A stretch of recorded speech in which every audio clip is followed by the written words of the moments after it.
The Gospel of our Lord Jesus Christ according to Matthew chapter 5, beginning at the 27th verse. Jesus said to his disciples, "You have learned how it was said, 'You must not commit adultery.' But I say to you, if a man looks at a woman lustfully, he has already committed adultery with her in his heart. If your right eye should cause you to sin, tear it out and throw it away. For it will do you less harm to lose one part of you than to have your whole body thrown into hell. And if your right hand should cause you to sin, cut it off and throw it away. For it will do you less harm to lose one part of you than to have your whole body go to hell. It has been said, anyone who divorces his wife must give her a writ of dismissal. But I say to you, everyone who divorces his wife, except for the case of fornication, makes her an adulteress. And anyone who marries a divorced woman commits adultery." We often speak about the importance of getting to the heart of the matter. Jesus had an uncanny ability to do just that. When it came to human behavior, he looked beyond the external behavior to the heart from which it sprang.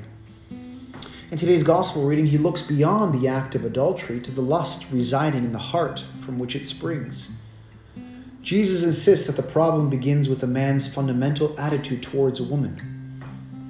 Going beyond the area of sexual behavior, Jesus invites us to reflect on how we perceive others, not just with our eyes, but with our heart. We know from the history of the 20th century that regimes that treat some groups as less than human treat them accordingly. In Nazi propaganda films, Jews were portrayed as rodents. On a more personal level, if someone is perceived primarily as an object for one's sexual satisfaction, then that person will be treated inhumanely.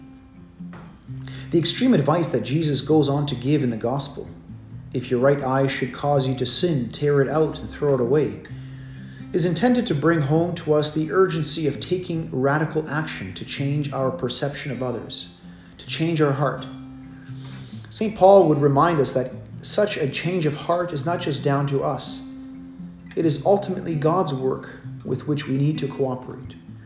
As he says in today's first reading, such an overwhelming power comes from God and not from us.